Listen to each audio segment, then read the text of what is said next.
Hola a todos y bienvenidos a mi canal de Letras y otras pasiones. Si no me conoces, mi nombre es Consuelo y te invito para que te suscribas y actives la campanita. Hoy estamos agosto 19 del 2025 y vamos con nuestro día de lectura 231, así es que lista tus materiales y empezamos.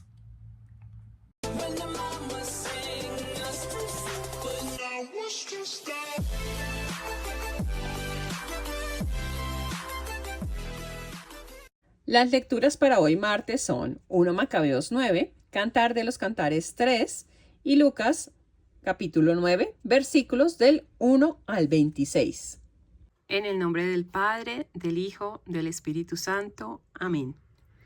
Señor, creo que en las Sagradas Escrituras que voy a leer se contiene tu santa palabra. Haz que la escuche con todo respeto de amor. Ilumina mi mente para que por medio de ella conozca tu santa voluntad y mueve mi corazón para que cumpla con fidelidad lo que tú quieres de mí. Te lo pido por Jesucristo, tu Hijo, nuestro Señor. Amén. 1 Macabeos 9, muerte de Judas Macabeo. Cuando Demetrio supo que Nicanor y su ejército habían perecido en la batalla, envió de nuevo a Judea a Báquides y a Álcimo con el ala derecha del ejército. Estos tomaron el camino de Galilea y acamparon en Mesalot, en el territorio de Arbela, ocupándola y matando a muchos. En el mes primero del año 152 acamparon frente a Jerusalén, de donde partieron con 20.000 hombres de infantería y 2.000 de a caballo para dirigirse a Beria. Judas tenía su campamento en Elasa, con 3.000 hombres selectos. Cuando los judíos vieron la enorme multitud de enemigos, tuvieron miedo y muchos huyeron del campo, quedando solo 800 hombres. Judas, al ver la dispersión de su ejército, cuando era inminente la lucha, se sintió profundamente entristecido, pues no tenía tiempo para volverlos a juntar. Y con el corazón deshecho, habló así a los que quedaban. Luchemos contra nuestros enemigos, quizás los venzamos.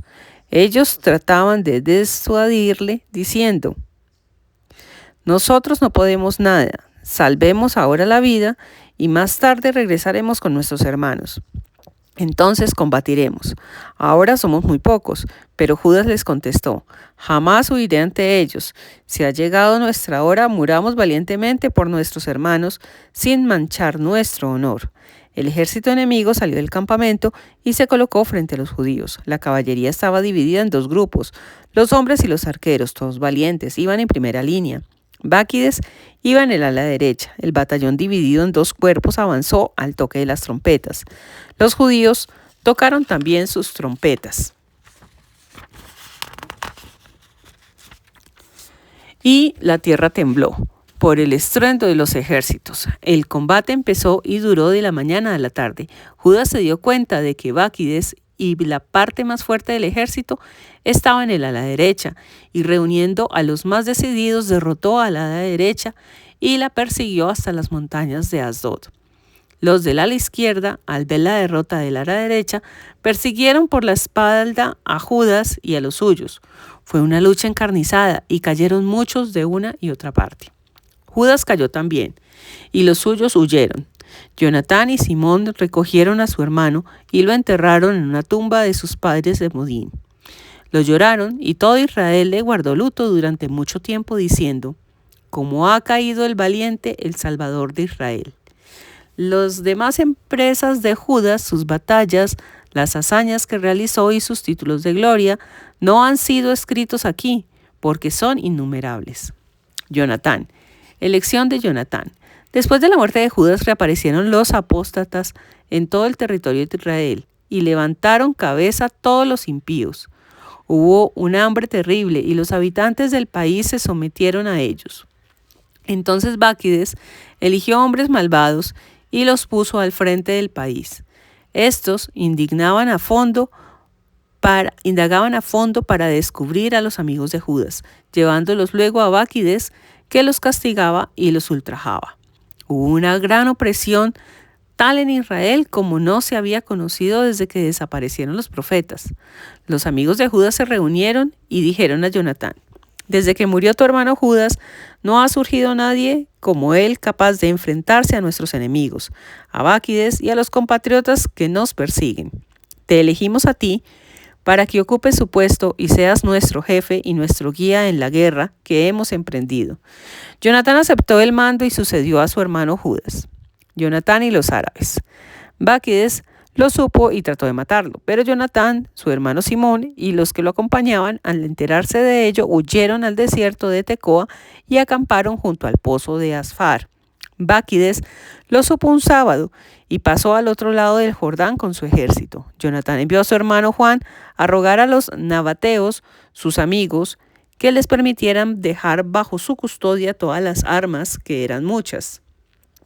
Entonces los de la familia de Jambrí, que vivían en Maabadaba, hicieron una incursión, se apoderaron de Juan y de todo lo que llevaba, y se fueron con ello.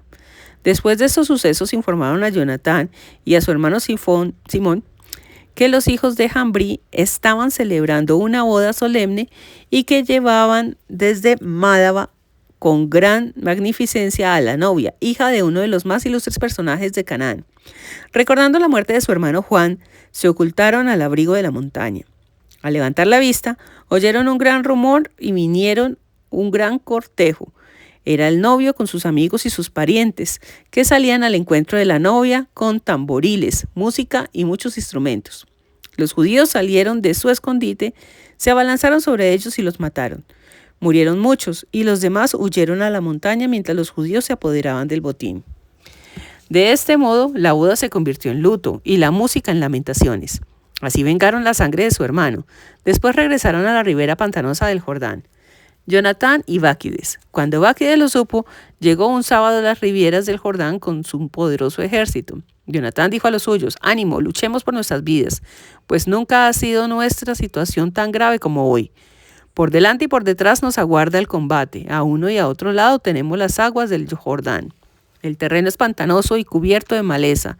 No es posible emprender la retirada. Invoquen pues a Dios para que los libre de sus enemigos». Se trabó la batalla. Jonatán intentó herir a Báquides, pero éste esquivó el golpe echándose hacia atrás. Jonatán y los suyos pasaron el Jordán a nado, pero sus enemigos no lo siguieron. Aquel día cayeron unos 1000 hombres de Báquides. Este regresó a Jerusalén y construyó ciudades fortificadas en Judea, las fortalezas de Jericó, Emaús, Betorón, Betel, Timná, Faratón y Tefón, con muros altos y puertas con cerrojos, poniendo en ellas una guarnición para acosar a Israel. Fortificó las ciudades de Betsur y Geser y la ciudadela de Jerusalén, poniendo en ellas guarniciones y depósitos de víveres. Tomó como rehenes a los hijos de los jefes de la región y los recluyó en la ciudadela. El mes segundo del año 153, Álcimo mandó derribar el muro del atrio interior del templo, destruyendo la obra de los profetas. Cuando habían comenzado a derribarlo, Álcimo sufrió un ataque y quedaron suspendidas las obras, pues se le cerró y se le paralizó la boca, de modo que no podía hablar ni hacer testamento. Álcimo murió en medio de grandes sufrimientos. Báquides, viendo que Álcimo había muerto, regresó junto al rey, y Judea estuvo en paz durante 2 años. Todos los apóstatas tomaron esta resolución. Jonatán y los suyos viven tranquilos y confiados. Hagamos venir a Báquides y los apresará a todos en una sola noche. Fueron a buscarlo y a deliberar con él. Báquides se puso en camino con su ejército numeroso y mandó en secreto cartas a sus aliados de Judea para que arrestaran a Jonatán y a los suyos, pero no pudieron hacerlo porque fueron descubiertos sus planes. Jonatán y Simón arrestaron a 50 cabecillas de la conjura y los mataron. Después se retiraron con los suyos a Bet-Basí en el desierto, reconstruyeron sus ruinas y la fortificaron. Báquides, al saberlo, reunió a toda su gente y avisó a los de Judea. Acampó frente a Bet-Basí y la sitió durante varios días empleando máquinas de guerra. Jonatán dejó en la ciudad a su hermano Simón e hizo una salida por la región con un grupo de hombres. Derrotó a Odomera, a sus parientes y a los hijos de Fasirón en su campamento. Comenzaron a atacarlos y se abrieron paso entre las tropas. Por su parte, Simón y los suyos salieron de la ciudad, incendiaron las máquinas de guerra y atacaron a Báquides, al que derrotaron e hicieron caer en fuerte depresión, porque sus planes y su expedición habían fracasado. Entonces Báquides se enfureció contra los apóstatas que le habían aconsejado venir a Judea, mató a muchos y decidió regresar a su país. Jonatán lo supo y le envió mensajeros para firmar con él un tratado de paz y pactar la devolución de los prisioneros. Baquías lo recibió, aceptó su propuesta y juró no hacerle alguno daño en adelante. Le devolvió a los prisioneros capturados en Judea, se fue a su país, ya no regresó a Judea. Cuando terminó la guerra en Israel, Jonatán fijó su residencia en Migmas, donde comenzó a gobernar al pueblo y exterminó a los apóstatas de Israel. Valentía, algo que a Judas Macabeo le sobraba y que a nosotros nos hace mucha falta, porque nosotros vivimos con miedo y no nos digamos mentiras. Nosotros tenemos miedo de decir la verdad. Nosotros tenemos miedo de llamar las cosas por su nombre. Nosotros tenemos miedo al rechazo social. Tenemos miedo a las represalias de los gobiernos. Tenemos miedo a todo lo que nos pueda pasar. Y es que no confiamos realmente en Dios, ni en su poder, ni en su gloria. Confiamos sencillamente en las cosas terrenales. Y por eso estamos tan lejos de ser valientes. Cantar de los Cantares 3. En mi lecho por la noche busqué al amor de mi vida, lo busqué y no lo encontré. Me levanté, recorrí la ciudad, las calles y las plazas buscando al amor de mi vida. Lo busqué y no lo encontré. Me encontraron los centinelas que rondaban por la ciudad. ¿Han visto al amor de mi vida? Pero apenas los había dejado, encontré al amor de mi vida. Lo abracé y no lo soltaré hasta llevarlo a la casa de mi madre, a la alcoba de la que dio a luz el amado. Les suplico, muchachas de Jerusalén, por las gacelas y las ciervas del campo, que no molesten ni despierten a mi amor, hasta que ella quiera. Tercer canto. ¿Qué es eso que sube del desierto? Como una columna de humo, perfumado de mirra e incienso y de toda clase de costosos aromas. La amada. Es la carroza de Salomón, con su escolta de 60 valientes, lo mejor de los valientes de Israel, todos expertos con la espada, adiestrados para el combate, cada uno con su espada a la cintura, por temor a quien los sorprenda de noche. El rey Salomón se ha hecho construir un trono con madera del Líbano. De plata son sus columnas, de oro su respaldo. El asiento es de púrpura, y todo su interior ha sido adornado con amor por las muchachas de Jerusalén. Salgan a ver, muchachas de Sión, al rey Salomón, con la corona que le ciñó su madre, el día de su boda, día de alegría para él. Podemos interpretar estas líneas como una alegoría del amor humano y lo divino, ofreciendo lecciones valiosas para la vida actual. La búsqueda apasionada del amado, en este capítulo, por ejemplo, puede verse como un reflejo de la búsqueda de Dios o una relación romántica que realmente sea significativa, enfatizando la importancia de la paciencia, la perseverancia y la fidelidad en la búsqueda del amor. Lucas 9, del 1 al 26. Revelación a los discípulos. Misión de los 12. Jesús convocó a los 12 y les dio poder para expulsar toda clase de demonios y para sanar las enfermedades. Luego los envió a predicar el reino de Dios y sanar a los enfermos.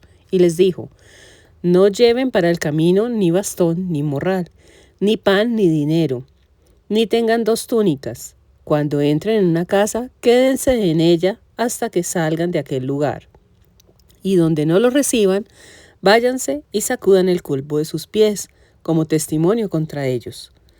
Ellos partieron y fueron recorriendo los pueblos, anunciando la buena noticia y sanando enfermos por todas partes. Asombro de Herodes. El rey Herodes oyó todo lo que estaba sucediendo y no sabía qué pensar, porque unos decían que Juan había resucitado entre los muertos, otros que Elías había aparecido, otros que uno de los antiguos profetas había resucitado. Herodes dijo: yo mandé decapitar a Juan. ¿Quién es, pues, este de quien oigo decir tales cosas? Y buscaba una ocasión para conocerlo. Multiplicación de los panes.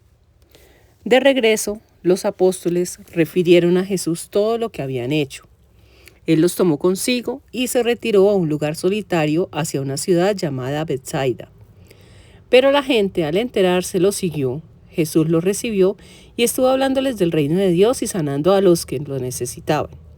Cuando empezó a atardecer, se acercaron los 12 y le dijeron: Despide a la gente para que se dirija a los pueblos y caseríos de alrededor a buscar hospedaje y comida, porque aquí estamos despoblados. Jesús les dijo, denles ustedes de comer. Ellos le contestaron, no tenemos más que 5 panes y 2 peces, a no ser que vayamos nosotros a comprar alimentos para toda esta gente. Eran unos 5,000 hombres. Dijo entonces Jesús a sus discípulos, que se sienten por grupos de 50. Así lo hicieron y acomodaron a todos. Luego Jesús tomó los 5 panes y los 2 peces, levantó los ojos al cielo, pronunció la bendición, los partió y se los iba dando a los discípulos para que los distribuyeran entre la gente. Comieron todos hasta hartarse, y con lo que sobró se recogieron 12 canastas. Declaración de Pedro. Un día que estaba Jesús orando a solas, sus discípulos se le acercaron. Jesús les preguntó, ¿quién dice la gente que soy? Respondieron, según unos, Juan el Bautista, según otros, Elías, según otros, uno de los antiguos profetas que ha resucitado. Él les dijo, ¿y según ustedes, quién soy yo? Pedro respondió, el Mesías de Dios. Pero Jesús les ordenó terminantemente que no hablaran de esto con nadie. Anuncio de la pasión y condiciones del discipulado. Luego les dijo que el Hijo del Hombre tenía que sufrir mucho, que sería rechazado por los ancianos, los jefes de los sacerdotes y los maestros de la ley, que lo matarían y que al tercer día resucitaría. Entonces se puso a decir a todo el pueblo, el que quiera venir en pos de mí, que renuncie a sí mismo, que cargue con su cruz de cada día y me siga. Porque el que quiera salvar su vida, la perderá. Pero el que pierda su vida por mí, ese se salvará. Pues ¿de qué le sirve a uno ganar todo el mundo si se pierde o se arruina a sí mismo? Porque si uno se avergüenza de mí o de mi mensaje, el Hijo del Hombre se avergonzará de él cuando venga con su gloria, con la del Padre y con la de los santos ángeles. Todos quisiéramos vivir bien. A todos nos gustaría vivir sin enfermedades. Qué tan bueno sería uno tener un árbol de billetes en la casa y poderse darse gusto todo lo que uno quiere, poderse comprar todo lo que quiere, poder tener a su servicio a todas las personas que necesita. Pero la verdad es que hemos cometido muchos errores y nunca nos damos cuenta de eso. Solamente pedimos y queremos tenerlo todo sin reconocer que nuestra vida actual es sencillamente consecuencia de los actos que hemos tenido a lo largo de nuestra vida. Si nosotros nos sentamos y hacemos un análisis de conciencia bien hecho, nos damos cuenta que las cosas que vivimos son sencillamente el resultado de los errores que hemos cometido en el pasado.